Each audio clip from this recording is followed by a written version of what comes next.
I had met Dan, who is biking through Norway, but I figured I asked him, and he said he'd love to tell you a little bit more about the journey that he's on. So, Dan, take it away. Well, good morning. I'm staying in Norway for 2 weeks and cycling around. In that time, I'm only visiting a tiny fraction of Norway, and there's so much more to explore. But it's a lovely place to come and cycle. You do need to be fairly fit if you want to come here, but I was looking for some bigger hills than we have in the UK, and I found them here. And yes, just look around us at the views you see every day here. There's great pastures and trees above them.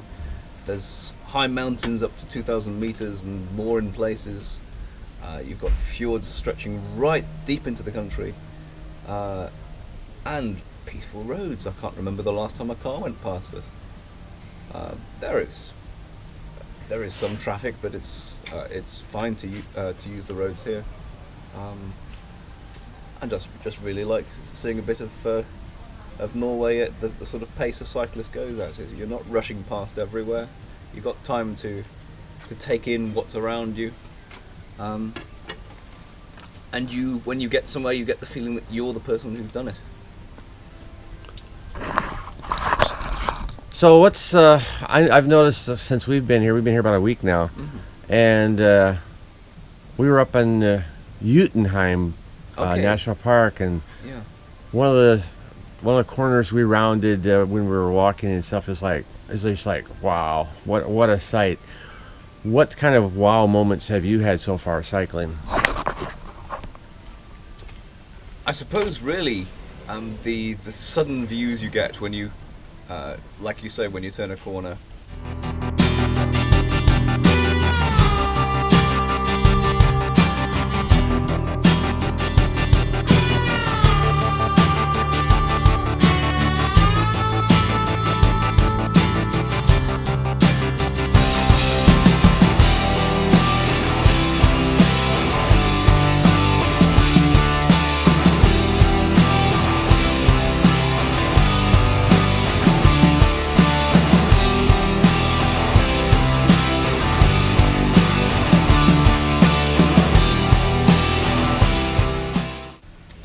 I started off at Ålesund and took the ferry across to cycle down to Hutton, which is on one of the fjords which branches off to Geiranger. And you go through some tunnels close to the top of the hill before you drop down into Hutton. And the moment you come out of one of the tunnels, you're up at the top of a steep cliff face, looking right down on the water. And you don't realise you're going to see that until you come out of the tunnel mouth. Go ahead. Good morning. But there are others as well. I've cycled up to the top of the Gamla Strynafjellsvägen, which is the old Stryn mountain road. That it's not used so much now because there is a road with tunnels, but cyclists can't get through. Come through. Thank you. But the old road goes up to 1,130 meters. And I got to the top of that, and you are actually looking out at blue water in the lagoons just below the ice cap. And there was still snow around, and we are in July. Yeah. But you really got the sense you were on a mountain road, and this is really the top of the world. Then I dropped down into Geiranger eventually, and you get such a view from at the top of Geiranger Fjord.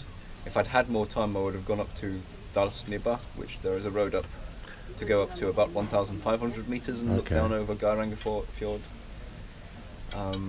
But yes, everywhere I've been. Also Trollstigen. I cycled down it rather than cycling up it. Thank God for that. I think I have to come back and do the same ride in the other direction, because I've quite a few of the climbs I've done, they've been slow gradually up and then suddenly downhill.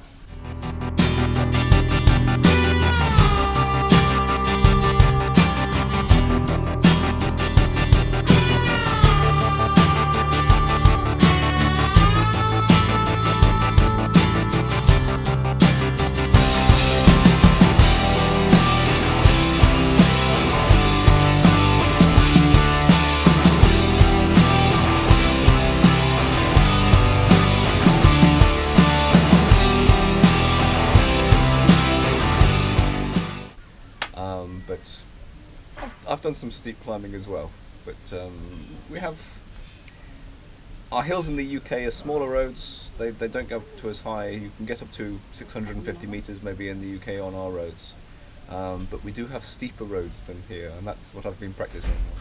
So it takes me a while. I've got luggage as well as me and the bike, but there's nothing I've found too hard to get up.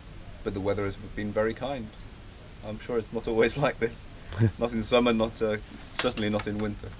All right. So what are you looking forward to in the last part of your trip here? Well, I'll be going up to Kristiansund, and I think from here on, rather than being in the mountains and seeing the occasional fjord and seeing the sea reach into the land, I'll be in an area which is predominated by the sea, with islands and with bits of land, but primarily sea coastal land, so it's going to be rather different and flatter, I think. I think the islands of Kristiansund and the Atlantic Highway, which I believe is beautiful, the road that jumps between these tiny little islands to make its way across the coast. Okay. But if I can, then I will get out to Grip, which is I think 14 kilometers off the shore. That used to be the smallest municipality in Norway. A tiny little village on a tiny little island with a lighthouse, and that's the last inhabitant left in the 70s. Wow. They come back over the summer, but nobody lives there all year round now, so that'll be good to see this what was a community and one of the isolated communities of Norway. All right. Well, appreciate your time, Dan. You're very welcome. You have a great trip. Thank you. You too. All right. You heard it straight from the source. We'll talk to you later.